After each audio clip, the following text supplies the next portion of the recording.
Hello everyone, welcome to our weekly stock buy video kung saan pinapakita ko sa mga videos na to kung ano yung mga stocks na binibili ko every week na dinadagdag ko dito sa aking portfolio. So ngayon ay tingnan muna natin yung kabuang portfolio ko dito sa aking spreadsheet or sa aking Excel file.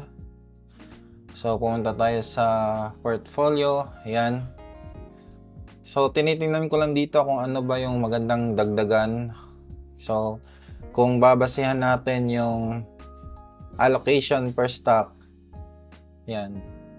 So, before ako mag-decide kung anong bibilhin ko sa week na to or sa isang week, no, tinitingnan ko muna yung allocation ng stock natin. Kung ano yung mga maliliit yung percentage. So, yun yung dadagdagan ko. So, dito nakikita natin na ang apat na stocks na may pinakamaliit na percentage ay Maynilad, URC, Keepers, and CBC. So, titingnan ulit natin kung ano yung mga performance ng mga stocks na to based dito sa ating average cost and market price. So, kung titingnan nyo, yung average cost ko sa Keepers is 2.37 and yung market price na ngayon nasa 2.37 or 2.38. So, pwede tayong magdagdag dito. Sa URC naman, average price is 71.75 pero ngayon nasa almost 73 na siya. So, pwede rin tayong magdagdag dito. And itong China Bank, ang hindi ko pwedeng dagdagan kasi medyo mataas yung market price niya compared sa aking average cost. And, ayun, mas importante yung yung maliit pa lang yung inakyat ng presyo para makapag-average pa tayo.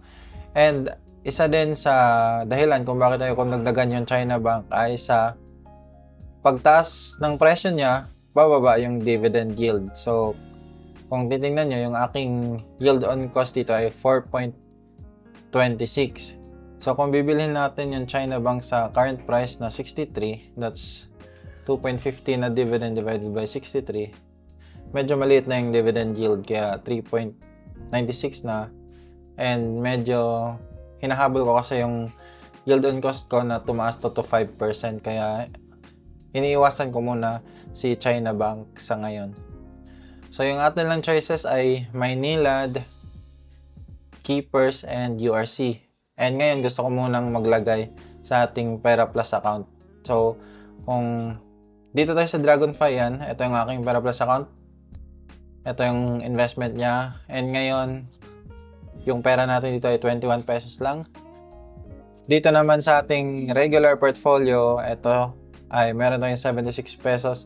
So, magfa-fund muna ako dito sa aking Pera Plus. So, ang gagamitin natin para automatic na papasok yung pera natin pag finand natin ay ang CIMB savings natin or yung Dragonfly Save. Pero yung Dragonfly Save, hindi pa siya pwede sa Pera Plus. Kaya dito natin siya ilalagay sa regular portfolio and then ita-transfer na lang natin to Pera Plus. So, iyan ko muna. So, ipasok muna natin yung 5,000 additional investment. Pero hindi tayo pwede makapag-transfer dito sa website kasi walang Dragonfly Save na choices dito. So, doon lang sa app. So, punta muna ako sa app. And then, ipasok natin from Dragonfly Save yung 5,000 to our regular portfolio. So, yan. Antayin muna natin yung code.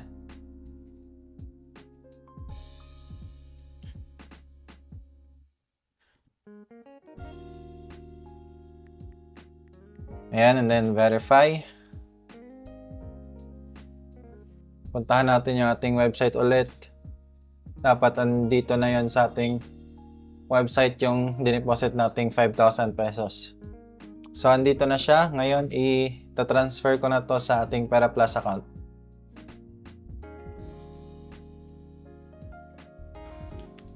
So, i-transfer natin yung 5,000 pesos. Or pwede rin max na lang to Pera Plus. And yan. Confirm. So ngayon, i-update muna natin yung investment schedule since January pa. Today, which is January 26, ay nag-add tayo ng 5,000. So magiging 45,000 na to.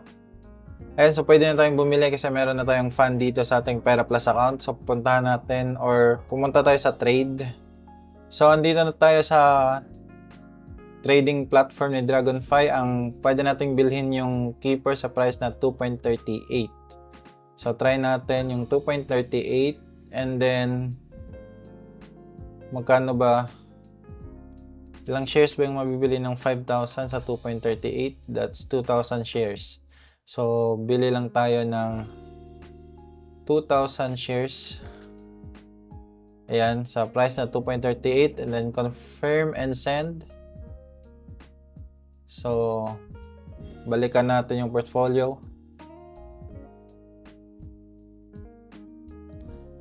Ayan, so nag-go yung ating purchase ng 2,000 shares ng keepers. So yung ating average cost ngayon ay 2.375. So update lang natin yung portfolio ko. Meron na tayong 10,000 shares. Tapos 2.375. 2.375. So yung ating yield on cost sa keepers ay 5.89% dahil sa purchase na yon. So target ko lang mag-add dito sa keepers sa prices na 2.80. I think yung limit, that's 0.14 divided by 2.80. Pag lumagpas na ng 2.80, hindi na ako mag-a-add dito sa keepers dahil bababa na siya sa 5% na dividend yield.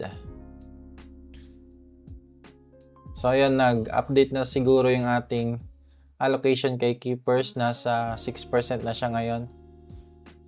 And yung iba bumaba na. That's Jollibee, 13% to, naging 12. And yung ating estimated annual dividend ay nag-increase naman to 17,850. And yung monthly natin ay 1,487. Dahil dito sa pagdagdag natin ng keepers. So ayan yung ating value or market value ng Pera Plus account natin ay nasa 52,000 pesos.